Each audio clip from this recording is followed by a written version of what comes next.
আসসালামু আলাইকুম এভরিওয়ান, সবাই কেমন আছেন? আমি আলহামদুলিল্লাহ ভালো আছি। আজকে একটি নতুন রেসিপি নিয়ে হাজির হয়েছি। কাঁচামরিচ দিয়ে শুটকি মাছের একটি ভর্তা বানিয়ে আপনাদের আমি খুব সহজে নিয়মে দেখিয়ে দিব। অনায়াসে আপনারা দুপুরের ১ প্লেট ভাত গরম ভাতের সাথে এই ভর্তাটা খেয়ে নিতে পারবেন। এখানে আমি কয়েকটা কাঁচামরিচ নিয়েছি। কাঁচামরিচগুলোকে আমি ধুয়ে এক সাইডে রেখে দেব। এখানে আমি কাচকি মাছের শুটকি নিয়েছি। কাচকি মাছগুলো আমি টিপে রোদে শুকিয়ে শুটকি বানিয়েছি।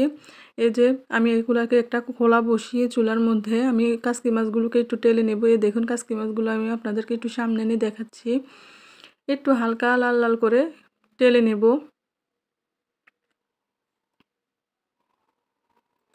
এই তো মাছগুলা টালা হয়ে গেছে। আমি এবার এক সাইডে রেখে দেবো, মাছগুলা ঢেলে রাখবো। এই তো নামিয়ে নিয়েছি আমি। ঠিক এরকম লাল লাল করে আপনারা শুটকি মাছটা টালার চেষ্টা করবেন। বেশি পুড়ে গেলে কিন্তু তিতে লাগবে, ভালো লাগবে না। একই কড়াইতে আমি হালকা পরিমাণে একটু সয়াবিন তেল দিয়ে দিলাম, একটু পরিমাণে, বেশি না। এবার আমি যে ধুয়ে রাখা কাঁচা মরিচগুলা দিয়ে দিব তেলের মধ্যে। যে সময় আপনারা মরিচটা ভাজবেন একটু দূরের থেকে ভাজবেন, যেহেতু তেলে আমরা এটা ভাজছি সেই জন্য এটা গায়ে পড়তে পারে তেল, সেই জন্য। অন্যদিকে আমি আরেকটি চুলার মধ্যে কয়েকটা আলু সিদ্ধ করতে বসিয়ে দিয়েছি। আমি এখানে 4টে ছোটো সাইজের আলু নিয়েছি। আলুগুলোকে আমি সিদ্ধ করে নিয়েছি এবং ছিলে নিচ্ছি। এই তো আলুগুলো আমার ছিলা হয়ে গেছে। অন্যদিকে আমি 2টা পেঁয়াজ নিয়েছি, ছোটো সাইজের 2টা, মানে এটা মাঝারি সাইজের, এবং ধনেপাতা কুচি করে নেব। এদিক দিয়ে দেখলাম আমার কাঁচামরিচগুলা ভাজা হয়ে গেছে। এই তো সব কিছু উপকরণ আমি নিয়ে চলে আসছি।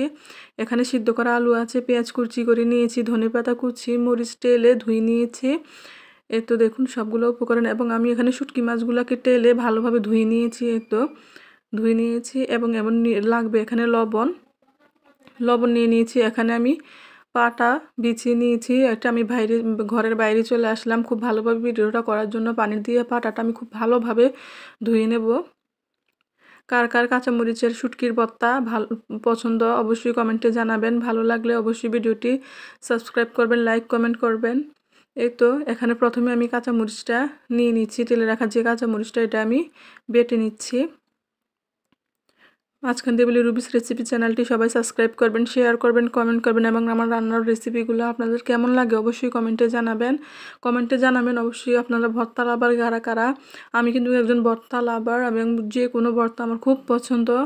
বিশেষ করে শুটকির ভর্তাটা আমি এত পছন্দ করতাম না, কিন্তু এখন শুটকির ভর্তাটা আমার খুব পছন্দ। এখানে আমি শুটকি মাছটাও দিয়ে দিলাম ধুয়ে। শুটকি মাছের সাথে আমি এখানে স্বাদ মতো লবণ দিয়ে দিলাম। মানে লবণটা একটু বেশি দিতে যাবেন না, পরে টেস্ট করে দিতে পারবেন। এখানে আমি আলুগুলোকে একটু মতে মতে দিচ্ছি, যেহেতু এটা পাটার মধ্যে বাতা লাগলে গুড়গুড়িয়ে পড়ে যেতে পারে। সেই জন্য আমি একটু মতে মতে আগে ভেত্তা করে তারপর পাটার মধ্যে আলুগুলা নিয়েছি। এবার একটু বাটা দিয়ে দিব। আলুগুলা সিদ্ধ করা আলুটা দেওয়ার কারণে ভর্তাটার টেস্টটাও আরও ভালো আসবে। আপনারা চাইলে আলুটা স্কিপ করতে পারেন, এমনি কাঁচামরিচ দিয়ে শুটকি দিয়ে ভর্তাটা বানাতে পারেন। এখানে আমি যে মাঝারি সাইজের 2টা পেঁয়াজ কুচি করে নিয়েছি, আর পেঁয়াজগুলো আমি হালকা আড়া বাটা করব। পেঁয়াজগুলোকে একদম নিমেষ করবেন না। ভর্তার মাঝে পেঁয়াজটা যদি আড়া বাটা হয়, ভর্তা মানে খাওয়ার সময় খুব ভালো লাগে, কামড়ে কামড়ে পেঁয়াজটা আসলে। এবার আমি দিয়ে দিলাম ধনেপাতা। এখানে অনেকটা পরিমাণে ধনেপাতা আমি নিয়েছি, ধনেপাতার ঘ্রাণটা ভালো।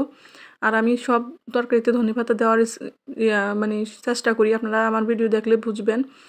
আমার অন্য ভিডিওতে একটি মাছ দিয়ে আমি কাঁচামরিচের ভর্তা করেছি, আপনারা চাইলে ভিজিট করে আসতে পারেন। আমি বিভিন্ন রকমের ভর্তা আপনাদেরকে বানিয়ে দেখানোর চেষ্টা করি। এই তো আমি এগুলোকে মেখে নেব। মাঝখান দিয়ে আমি একটু নুন টেস্ট করে একটু নুনও দিয়ে দিয়েছি। আপনারা চাইলে এই কাজটি করতে পারেন, এবং আপনারা বাসায় বানিয়ে অবশ্যই কমেন্টে জানাবেন কার কেমন হলো ভর্তাটা বানানো। আপনারা যদি এরকম ভর্তা আমার চ্যানেলে চান অবশ্যই কমেন্টে জানাবেন। আমি আরও অন্য যে ভর্তাগুলো আপনাদেরকে সাথে শেয়ার করব, আমি যে ভর্তাগুলো আমরা খাই প্রতিদিন আপনাদের সাথে শেয়ার করার চেষ্টা করব। এই তো আমি মাখিয়ে নিয়েছি। এই তো লবণটা আমি ছেঁকে দেখলাম লবণ একটু লাগবে। তখন আমি একটু লবণ দিয়ে আবার একটু মাখিয়ে নিলাম। তৈরি হয়ে গেছে কাঁচামরিচ দিয়ে শুটকি মাছের ভর্তা। আপনারা অবশ্যই বাসায় ট্রাই করবেন। যারা ভর্তা লাভার, কম বেশ সবাই বাংলাদেশের সবাই শুটকি মাছটা দিয়ে ভর্তা পছন্দ করেন, এটা জানি আমি। সেজন্য আজকে শুটকি মাছের ভর্তাটা আপনাদের সাথে শেয়ার করলাম। একটা অন্যরকমভাবে আলু দিয়ে শেয়ার করলাম। আপনারা চাইলে এমনিও কাঁচামরিচ শুটকি দিয়ে বানাতে পারেন। ভিডিওটি দেখার জন্য ধন্যবাদ।